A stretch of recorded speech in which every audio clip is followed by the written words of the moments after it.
Halo anak-anak, apa kabar hari ini? Berjumpa kembali dengan Miss Dewi dalam pelajaran tematik.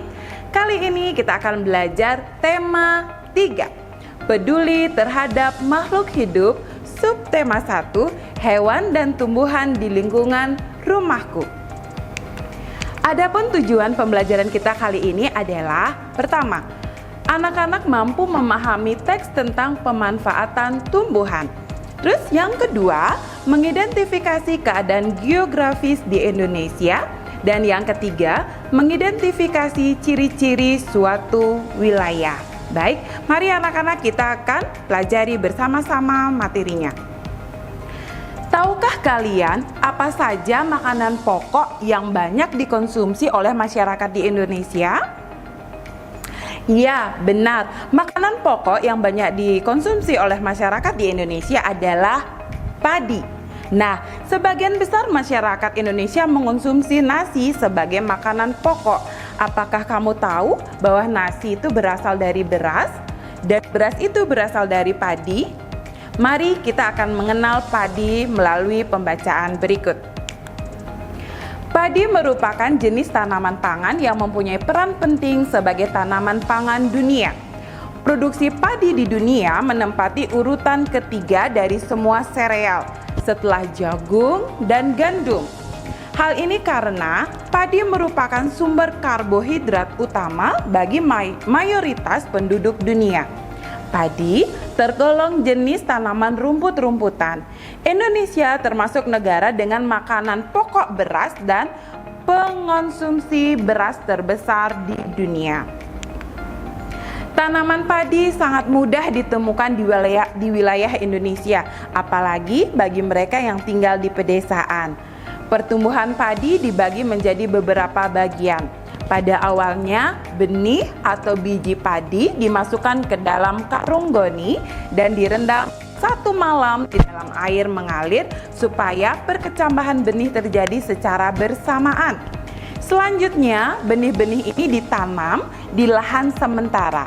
Setelah menjadi bibit, ini dipindahkan ke sawah. Nah, setelah di sawah, selanjutnya tanaman akan tumbuh hingga berbunga dan berbuah menjadi padi.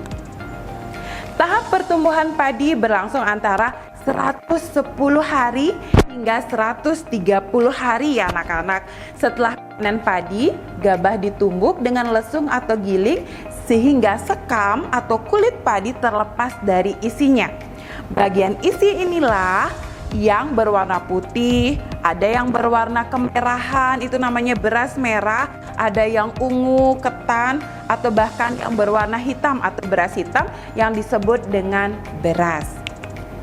Nah, anak-anak, demikian proses produksi padi yang biasanya kita konsumsi sehari-hari sebagai makanan pokok. Dan sekarang bagaimana cara kita ya melestarikan tanaman padi? Padi merupakan salah satu kekayaan alam yang dimiliki bangsa kita. Karena banyak dikonsumsi oleh masyarakat, tanaman padi bisa saja berkurang jumlahnya. Oleh karena itu, petani harus menjaganya. Tanaman padi termasuk sumber daya alam yang dapat diperbaharui. Meskipun dapat diperbaharui, bukan berarti kita tidak boleh bertindak seenaknya terhadap tanaman padi. Tanaman padi harus tetap dijaga, dirawat agar menghasilkan hasil padi yang maksimal. Hal-hal yang dapat kita lakukan untuk merawat tanaman padi adalah pertama, menjaga bibit agar dapat ditanam kembali. Kedua, menjaga lahan pertanian. Contohnya, jangan sampai lahan pertanian banyak digunakan sebagai pemukiman atau rumah untuk bangunan-bangunan, sehingga lahan pertanian berkurang, sehingga produksi padi juga berkurang. Ketiga, menjaga kebersihan sekitar. Bagaimana cara kita menjaga kebersihan sekitar? Pertama, buanglah sampah pada tempatnya.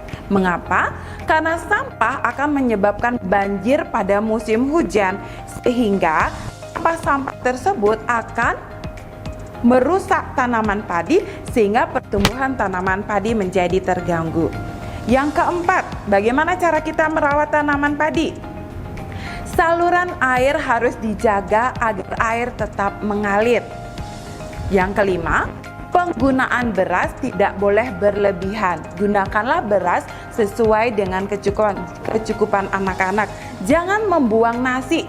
Ya, makanlah makanan sesuai dengan porsi kalian. Itu salah satu cara merawat tanaman. Nah, sekarang sumber daya alam yang ada di sekitar kita. Coba anak-anak perhatikan gambar berikut.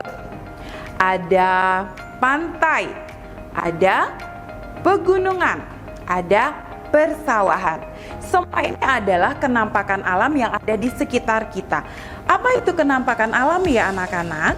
Kenampakan alam adalah segala sesuatu yang dibentuk peristiwa yang ada di alam. Contohnya seperti tadi, ada pantai, ada pegunungan, ada dataran rendah atau persawahan.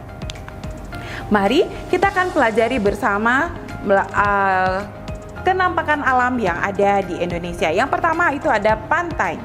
Pantai adalah daerah yang berbatasan langsung dengan laut. Pantai ada yang landai, ada pula yang terjal. Pantai yang landai biasanya digunakan untuk objek wisata. Nah, ada dataran tinggi. Yang kedua, dataran tinggi merupakan permukaan bumi yang ketinggiannya 500 meter di atas permukaan laut. Dataran tinggi biasanya dimanfaatkan untuk peristirahatan, objek wisata atau usaha perkebunan. Dan yang ketiga, ada dataran rendah.